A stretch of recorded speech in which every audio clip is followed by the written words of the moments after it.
Everyone, मैं हूँ ऋतु। मेरे चैनल में आप सभी का बहुत बहुत स्वागत है। आज मैं बात करने वाली हूँ ऐसे रियलिटी के बारे में जो लगभग हर कपल्स फेस करते हैं पर समझ नहीं पाते हैं। अक्सर उनके साथ ये घटना तो घटती है पर किस कारण घट रही है इसके पीछे मतलब वो इंटेंशनली कुछ भी नहीं करते, फिर भी उनके साथ ऐसा होता है।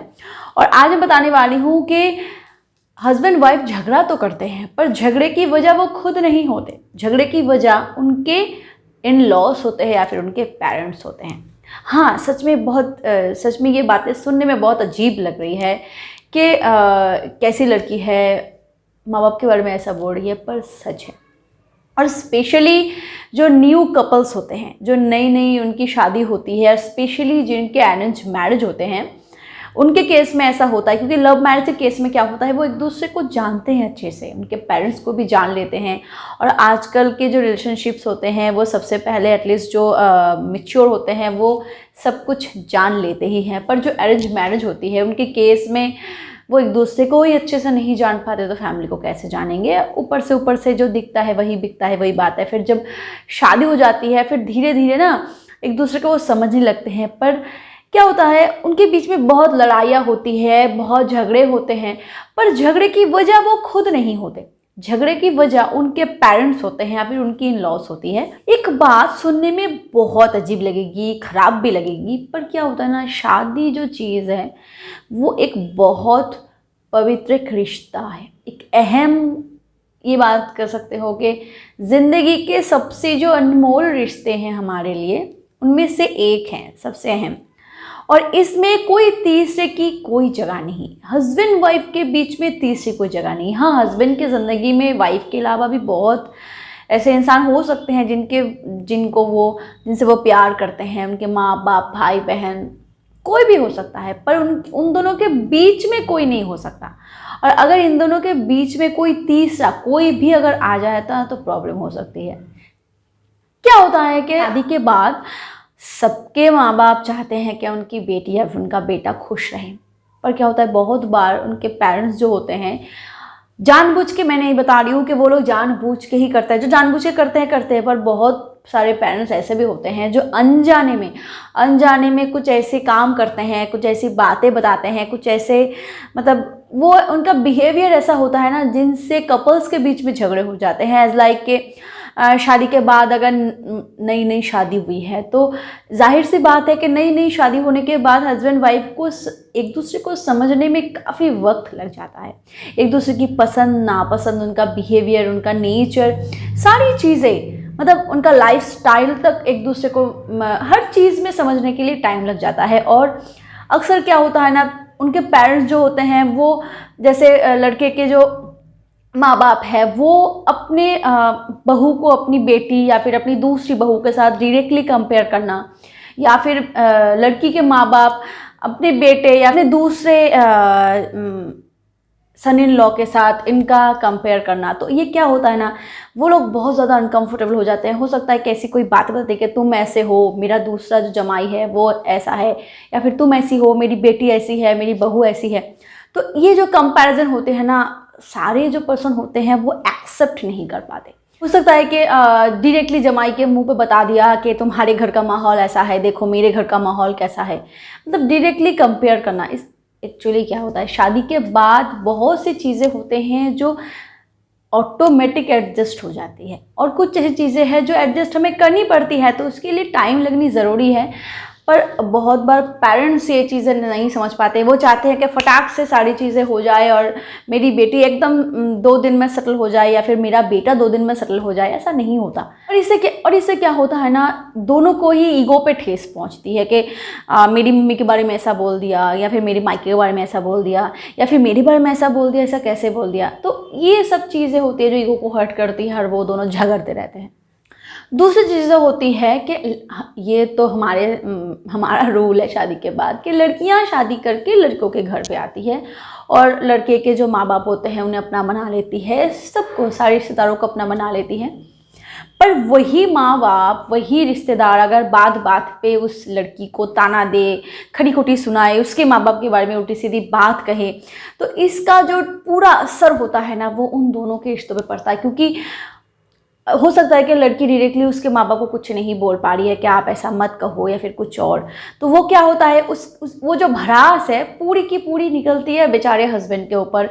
बेचारे हस्बैंड पूरा दिन काम करके थके हारे घर पे आते हैं और हो सकता है कि उनकी वाइफ पूरी एकदम बिगड़ चुकी है, उनका मिजाज पूरा एकदम ख़राब हो चुका है और वो पूरा भड़ास निकाल दिया अपने हस्बैंड के ऊपर। और बेचारा जो हस्बैंड है वो तो समझ भी नहीं पाया कि ऐसा क्या हो गया, और गुस्से के हालत में या फिर बिना समझे ही उसने और उल्टा सीधा बोल दिया। इसकी भी गलती नहीं है, इसकी भी गलती नहीं है, और दोनों बिना वजह लड़ते रहते हैं, झगड़ते रहते हैं। और भी पहलू है कि मैं भी एक लड़की हूँ, तो मैं जानती हूँ कि बहुत बार जब झगड़ा होता है हस्बैंड वाइफ के बीच में, छोटी मोटी लड़ाइयाँ भी हो जाती है, तो बहुत से लड़कियाँ ऐसी होती है जो अपने माँ बाप को कॉल करती हैं। स्पेशली जब न्यूली वो मैरिड होते हैं तो अपने माँ बाप को कॉल करती है, माँ बाप को सब कुछ बताती है।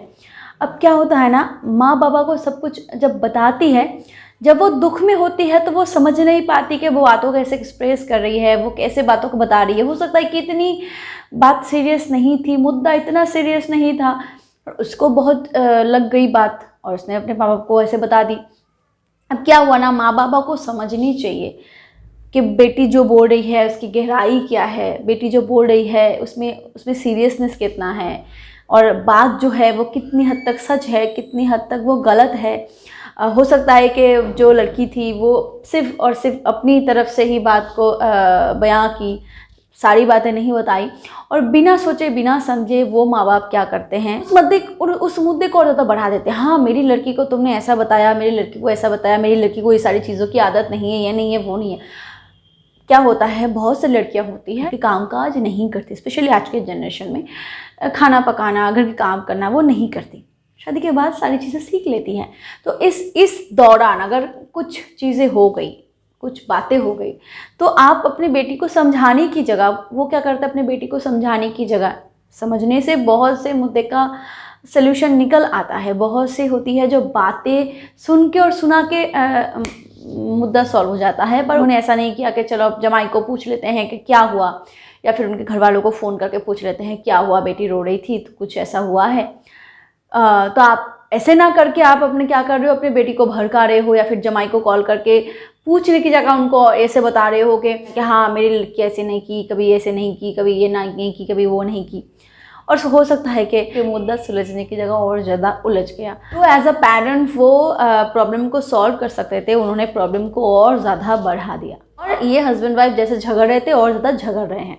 पर इसमें भी मैं एक बात बोलनी चाहूँगी ज़रूर कि हस्बैंड वाइफ को अपने सारे प्रॉब्लम्स, छोटे मोटे प्रॉब्लम्स खुद सॉल्व करने चाहिए, क्योंकि जैसे हस्बैंड वाइफ के बीच में तीसरी कोई जगह नहीं है, तो जगह अगर आप खुद देते हो तो वो तो जगह बनाएंगे ही। जैसे आप दोनों झगड़ रहे हो और आपने अपने झगड़े की सारी चीज़ें अपने दोस्तों को बता दी, या फिर अपने घर वालों को बता दी, या फिर अपने मायके में अपने माँ बाप को बता दी, अपने भाई बहन को बता दिया। अब क्या होता है, आप उनको वो हक दे रहे हो कि वो आप दोनों के बीच में आके जम जाए। इससे क्या होता है ना, रिश्ते जो होते हैं वो कमज़ोर हो जाते हैं। हो सकता है कि आपका हस्बैंड ये सोचे कि इसके पास मेरी वैल्यू नहीं है, मेरी सारी बातें वो अपने मायके में बताती है। हो सकता है कि पत्नी ये समझे कि इनके पास मेरी कोई वैल्यू नहीं है, माँ बाप जो कहता है वही करता है। अक्सर में ये सही नहीं है, पर ये सोच रही है ऐसा। तो क्या होता है ना, हर हस्बैंड वाइफ को अपने बीच में जो छोटे मोटे झगड़े होते हैं, अपने छोटे मोटे जो प्रॉब्लम्स होते हैं वो खुद सॉल्व करनी चाहिए। जो छोटे मोटे बातें अगर आप अपने माँ बाप को बताते हो, लड़के और लड़कियां दोनों की बात करिए, दोनों अगर अपने माँ बाप को बताते हैं तो माँ बाप परेशान हो जाते हैं। जाहिर सी बात है कि हर माँ बाप के लिए उनके जो बच्चे होते हैं वो अनमोल होते हैं, और छोटी मोटी दुख भी उन्हें बहुत बड़ी लगती हैं।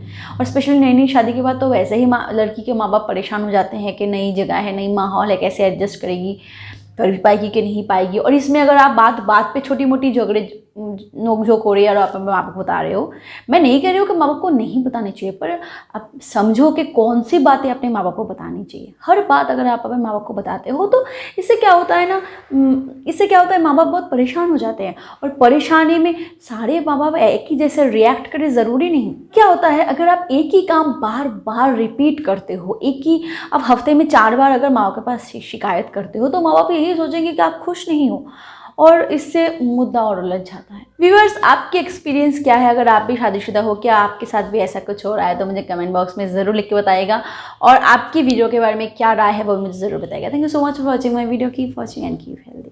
Bye bye.